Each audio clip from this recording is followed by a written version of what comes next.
Hello students. आज का हमारा जो टॉपिक है वो है मॉडुलस इनइक्वालिटीज़। ठीक है, तो स्टार्ट करते हैं। तो हमारा जो फर्स्ट पॉइंट है वो क्या है, mod of x is not equals two plus minus x. Mod of, जब भी तुम्हें मॉड ऑफ एक्स लिखा दिखे ना तो वो प्लस माइनस एक्स के इक्वल नहीं होता है। ठीक है, तो फिर मॉड एक्स को हम क्या बोलते हैं, mod x is equal to x when x is इधर ग्रेटर देन जीरो और इक्वल्स टू जीरो।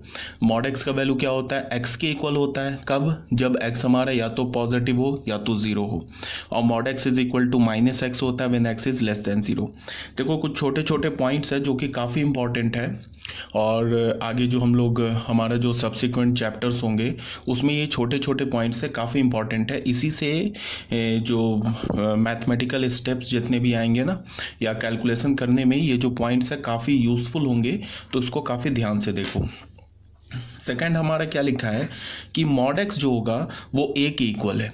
अगर मॉड एक्स कभी भी तुमको ऐसा इक्वेशन दिखे mod x is equal to a, तो यहाँ से हमें क्या मिलेगा, x is equal to a और minus a provided a is greater than zero. X का वैल्यू क्या होना चाहिए, या तो ए होगा या तो माइनस ए होगा, provided a is greater than zero. इसका क्या मतलब है कि जो ए होना चाहिए ना वो पॉजिटिव होना चाहिए। अगर मान लो कि तुम्हें ऐसे दिख रहा है, सपोज दैट तुम्हें कुछ इस टाइप का इक्वेशन दिखा, मॉड एक्स, मान लो mod x is equal to, मान लो मिल जाए -3, और बोले कि देन फाइंड एक्स। अगर तुमसे बोले कि देन फाइंड एक्स, एक्स निकालो, तो ऑब्वियस सी बात है एक्स का वैल्यू क्या होगा, 5 होगा। बिकॉज तुम दुनिया का कोई भी एक्स डाल दो यहाँ पे, उसका जो मॉडुलस वैल्यू होगा ना वो या तो जीरो होगा, वो या तो पॉजिटिव होगा, वो निगेटिव तो हो नहीं सकता। तो अगर तुम्हें बोले कि mod x is equal to -3 then find x, इसका क्या मतलब है कि एक्स का वैल्यू 5 होगा।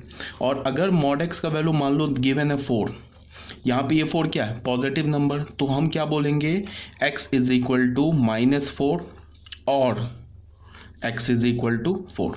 या तो x 4 होगा या तो x का वैल्यू -4 होगा, बीच में और है। ठीक है, तो यही बात यहाँ पे लिखी हुई है कि x is equal to a और -a, बट कंडीशन क्या होना चाहिए कि ये जो a होगा ना ये ग्रेटर देन जीरो होना चाहिए। और mod x is equal to a अगर लिखा है और मान लो कि a greater than equals to zero है, तो हम ऐसे नहीं लिखेंगे कि मॉड हटा दिया तो लेफ्ट हैंड साइड में प्लस माइनस एक्स कर दिया इज इक्वल टू ए कर दिया, then x is equal to -a और a। ये हमारा फॉल्स एक्सप्लेनेशन है, ये करेक्ट एक्सप्लेनेशन नहीं है। ठीक है, तो पॉइंट नंबर 1 हो गया, पॉइंट नंबर 2 भी हो गया। इसके कुछ एग्जांपल्स देख लेते हैं। अगर गिवन है mod x is equal to -3 तो plus minus x is equal to -3। अगर कोई बच्चा ऐसे करता है, फिर एक बार बोलता है कि यहाँ से plus x is equal to -3 ले लिया, और यहाँ से एक बार minus x is equal to -3 ले लिया, यहाँ से हमें एक्स की वैल्यू -3 आ गई और यहाँ से एक्स की वैल्यू 3 आ गई, तो ये एक्सप्लेनेशन है ना हमारा फॉल्स है। आ रहे हो बात समझ में, ये क्यों हमें रॉन्ग रिजल्ट मिला। देखो यहाँ से क्या हुआ कि तुम्हें x की दो वैल्यूज मिल गई, x is equal to -3 and x is equal to 3।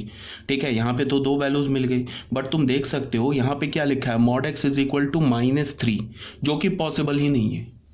ठीक है, मॉड एक्स, क्योंकि ये जो लेफ्ट हैंड साइड में लिखा है ना मॉड एक्स, ये नॉन निगेटिव होता है, ये या तो पॉजिटिव होता है या तो जीरो होता है, ये निगेटिव नहीं हो सकता। तो यहाँ पे क्या लिखा है, एक नॉन निगेटिव नंबर लिखा है, और इधर क्या लिखा है, एक निगेटिव नंबर लिखा है, जो कि पॉसिबल ही नहीं है। बट अगर तुमने यहाँ पे मॉड एक्स को प्लस माइनस एक्स किया तो यहाँ पे एक्स के दो वैल्यूज मिल गए। क्यों ऐसा हुआ, बिकॉज हमने मॉड एक्स को प्लस माइनस एक्स के इक्वल किया, विच इज़ नॉट करेक्ट, जो कि करेक्ट नहीं है। ठीक है, एक्चुअली में क्या होगा कि mod x is equal to -3 है, ये रॉन्ग है, as -3 is less than zero. तो mod x is equal to -3 अगर तुमसे कभी भी बोले सॉल्व करने के लिए, या mod x is equal to एक निगेटिव नंबर दे दे सॉल्व करने के लिए, तो क्या होगा, एक्स की वैल्यू हमें 5 मिल जाएगी। ठीक है, इसी बात को यहाँ पे क्या बोला कि if a is less than zero then x is equal to a will have no solution. अगर a का वैल्यू निगेटिव है तो x is equal to zero का सॉल्यूशन नहीं होगा, sorry x is equal to a का सॉल्यूशन नहीं मिलेगा। तो फिर सॉल्यूशन कैसे मिलेगा, अगर mod x is equal to, मान लो यहाँ पे राइट हैंड साइड में यहाँ पे या तो पॉजिटिव नंबर गिवन हो या तो जीरो गिवन हो, तब उसका सॉल्यूशन मिल जाएगा। मान लो कि अगर मैंने बोला कि mod x is equal to 0 बोला, तो यहाँ से हमें क्या मिल गया, x is equal to 0, because x का वैल्यू 0 रखोगे तो उसका मॉड x क्या हो जाएगा, 0 हो जाएगा। अगर मान लो मॉड x का वैल्यू मैंने 1 बोला, तो यहाँ से हमें क्या मिल जाएगा, x इज इक्वल टू -1 और 1। अगर मैंने मॉड एक्स का वैल्यू -1 बोला तो यहाँ से क्या होगा, x इज इक्वल टू 5। मतलब x इज इक्वल टू 5 बोलने का मतलब कि क्वेश्चन गलत नहीं है, ये बोलने का मतलब है कि value of x does not exist. तो फाइनली हमारा सेकंड पॉइंट भी कंप्लीट हो गया। अब बच्चों आ जाओ पॉइंट नंबर 3 में। पॉइंट नंबर 3 में क्या बोल रहा है कि जो मॉड ऑफ x है ना, ये देखो, ये जो मॉड ऑफ x है ये या तो पॉजिटिव होता है या तो 0 के इक्वल होता है। पॉजिटिव कब होता है, जब x का वैल्यू या निगेटिव ले लो नंबर, या x का वैल्यू पॉजिटिव नंबर ले लो, तो उसका जो मॉडुलस वैल्यू होगा, क्या बोल रहा हूँ सुनो ध्यान से, मैंने बोला कि अगर तुमने x का वैल्यू पॉजिटिव लिया तो उसका मॉडुलस वैल्यू भी पॉजिटिव होगा। अगर x का वैल्यू तुमने एक निगेटिव नंबर लिया तो उसका भी मॉडुलस वैल्यू निगेटिव होगा। अगर तुमने x का वैल्यू 0 लिया तो उसका जो मॉडुलस वैल्यू क्या होगा, 0। तो हमें क्या पता चला कि जो मॉड ऑफ x है ना, वो या तो पॉजिटिव होगा या तो 0 होगा, वो निगेटिव नहीं हो सकता। किसकी बात बोल रहा हूँ, x की बात नहीं बोल रहा हूँ मैं, मॉड ऑफ x की बात बोल रहा हूँ। मॉड ऑफ x इज इधर 0 और ग्रेटर देन 0। तो यही बात यहाँ पे लिखी हुई है, मॉड ऑफ x इज इधर ग्रेटर देन 0 और इक्वल्स टू 0। ठीक है, इसका मतलब क्या है कि ये जो मॉड x है is a non negative real number. Non negative का मतलब क्या, पॉजिटिव एंड 0।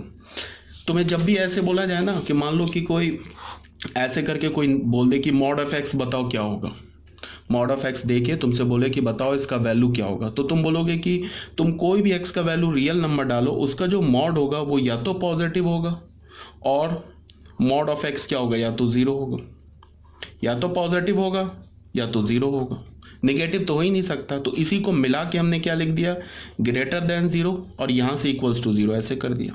तो ये याद रखोगे कि जो मॉड एक्स होता है ना is always non negative real numbers for all x. किसी भी एक्स के लिए मॉड एक्स जो होगा वो हमेशा नॉन निगेटिव रियल नंबर्स ही होगा। अब बच्चों आ जाओ पॉइंट नंबर 4 में। पॉइंट नंबर 4 में क्या है कि गिवन है कि mod of a is equal to alpha, तो where alpha is greater than 0। यहाँ पे तो ऑब्वियस सी बात है कि अल्फा अगर निगेटिव हुआ तो अभी मैंने बताया पॉइंट 3 में कि mod of a is equal to alpha फिर डिफाइन नहीं होगा। Mod of a is equal to alpha अगर ये डिफाइन तब होगा when alpha is greater than 0। तो ए किसे रिप्रेजेंट कर रहा है, एनीथिंग, कुछ भी हो, एनीथिंग। अब एनीथिंग में एक्सप्रेशन भी आ गया, फंक्शन भी आ गया, नंबर भी आ गया। तो ए किसके बराबर होगा, माइनस अल्फा और अल्फा के इक्वल। मतलब क्या है बच्चों, ये समझो, अगर मैंने बोला मॉड ऑफ ए अगर अल्फा के इक्वल है, बट कंडीशन इसको डिफाइंड होने के लिए ना अल्फा को हमें क्या बोलना होगा, या तो ग्रेटर देन 0 या इक्वल्स टू 0 होगा तो भी चल जाएगा। ठीक है, बिकॉज ये क्या होता है, ये नॉन निगेटिव होता है, नॉन निगेटिव में क्या हो गया, पॉजिटिव एंड 0। अब ये ए कुछ भी हो सकता है। ठीक है, तो यहाँ पे क्या हम लोग बोलेंगे कि किसी भी रियल नंबर का या मॉड ऑफ ए क्या होगा, अल्फा। ठीक है, तो इसको हम कैसे सॉल्व करेंगे, ए का वैल्यू क्या हो जाएगा, माइनस अल्फा और अल्फा। बार बार बोल रहा हूँ कि अगर ये अल्फा निगेटिव हुआ तो ये पूरा ही डिफाइन नहीं होगा।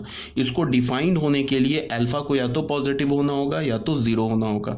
जैसे फॉर एग्जांपल मैं क्या बोल रहा हूँ, जैसे एक मैंने ऐसे लिख लिया, mod of x square minus 8x plus 4 is equal to, मैंने 2 लिख दिया। अब अल्फा का काम क्या कर रहा है, देखो 2 कर रहा है ना काम, और इसके अंदर x की जगह या a की जगह क्या है, x square minus 8x plus 4।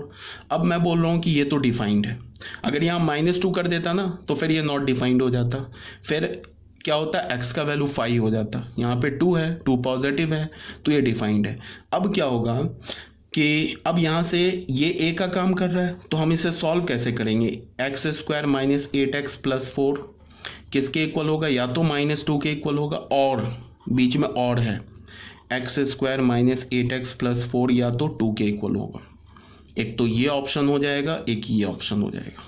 इसका मतलब क्या है, और है, इसका मतलब यहाँ से तुम क्या करोगे, x की वैल्यू निकालोगे इसे सॉल्व करके, फिर इसे सॉल्व करके x की वैल्यू निकालोगे, और दोनों का यूनियन जो ले लोगे तो इसका फाइनल आंसर आ जाएगा। समझ रहे हो ना बात को।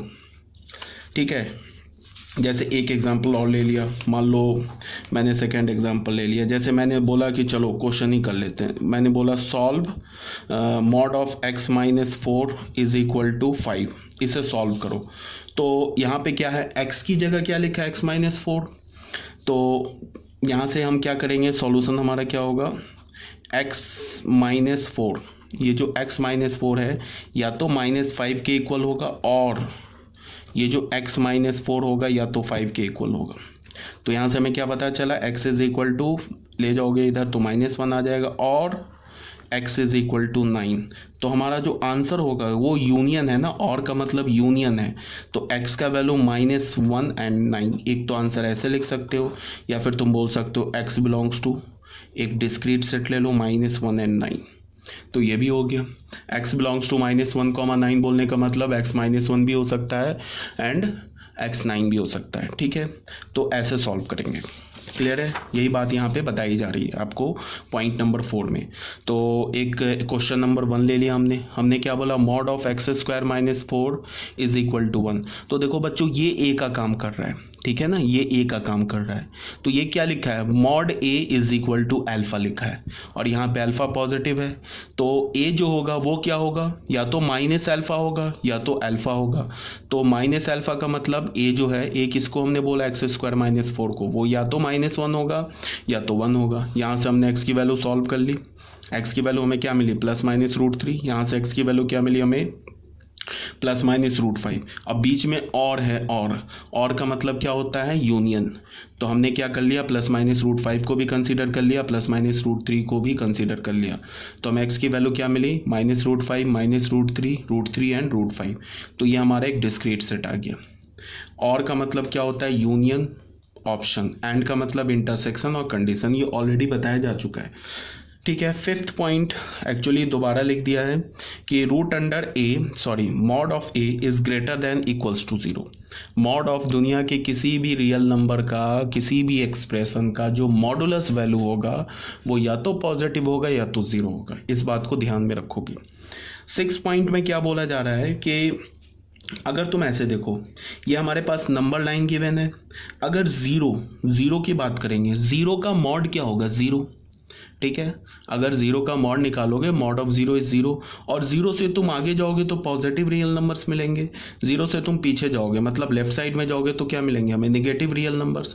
तो नेगेटिव का भी मैग्नीट्यूड क्या होगा, मतलब मॉडुलस वैल्यू क्या होगा, पॉजिटिव, और पॉजिटिव का भी मॉडुलस वैल्यू क्या होगा, पॉजिटिव। तो इसका क्या मतलब है कि अगर तुम 0 से राइट हैंड साइड के नंबर्स लेते हो ना, अगर 0 से तुम राइट के साइड पे जाओगे तो सारे नंबर्स का जो मॉडुलस वैल्यू है ना वो इंक्रीज करता जाएगा। क्यों इंक्रीज करता जाएगा, बिकॉज नंबर्स बढ़ता जाएगा, 1 के बाद 2 के बाद 3, तो नंबर्स इंक्रीज कर रहा है तो मॉडुलस वैल्यू भी इंक्रीज कर रहा है उसका। मॉडुलस वैल्यू को हम एब्सोल्यूट वैल्यू भी बोलते हैं, तो इसका मतलब उसका एब्सोल्यूट वैल्यू भी इंक्रीज कर रहा है। एक बार ऐसे देख लो, 1 का मॉड 1 होगा, 2 का मॉड 2 होगा, 3 का मॉड 3 होगा, 4 का मॉड 4 होगा। तो अगर हम लेफ्ट से राइट जाएं, 0 से राइट जाएं तो मॉडुलस वैल्यू क्या होगा, उसका इंक्रीज करेगा। अब अगर हम 0 से लेफ्ट भी जाए ना तो भी मॉडुलस वैल्यू इंक्रीज ही करेगा, डिक्रीज नहीं करेगा, बिकॉज -1 का मॉड क्या होता है 1, -2 का मॉड क्या होता है 2, -3 का मॉड क्या होता है 3, तो इधर भी मॉडुलस वैल्यू इंक्रीज करेगा। तो यहाँ पे मैंने क्या लिखा है, ये ऐसे मॉड लिखने का मतलब क्या हो गया कि ये सब मैं ना मॉडुलस वैल्यू लिख रहा हूँ। इसका -3 का मॉडुलस वैल्यू 3, -2 का मॉडुलस वैल्यू 2, -1 का मॉडुलस वैल्यू 1, 0 का 0, 1 2 3 4। ठीक है, यहाँ पे मैंने क्या लिखा है, if we are moving away from 0 then value of magnitude will increase in either direction। Magnitude बोलने का मतलब ही मॉडुलस आ जाता है। या तो हम बोलूं कि मैग्नीट्यूड ऑफ -2, अगर मैं बोलूं कि -2 का मैग्नीट्यूड क्या है, इसको मैं ऐसे भी बोल सकता हूं मॉड ऑफ -2। -2 का मॉड क्या है, किसके इक्वल है, 2 के इक्वल है। तो यही बोला जा रहा है कि अगर तुम 0 से राइट में जाओ या 0 से लेफ्ट में जाओ, नंबर्स का मैग्नीट्यूड इंक्रीज करेगा। ठीक है, देखो दो बातें होती है, एक होता है क्या, एक हम मैग्नीट्यूड बोलते हैं, एक जैसे हमने क्या बोला कि नंबर का मैग्नीट्यूड इंक्रीज करेगा, तो मैग्नीट्यूड इंक्रीज करने का मतलब उसका एब्सोल्यूट वैल्यू इंक्रीज करेगा। ठीक है, एब्सोल्यूट वैल्यू का मतलब उसका मॉडुलस वैल्यू इंक्रीज करेगा। ठीक है, ये था हमारा पॉइंट नंबर 6, ये भी क्लियर होगा। इसमें मैंने कुछ छोटे छोटे एग्जाम्पल्स ले लिए, वो देख लो।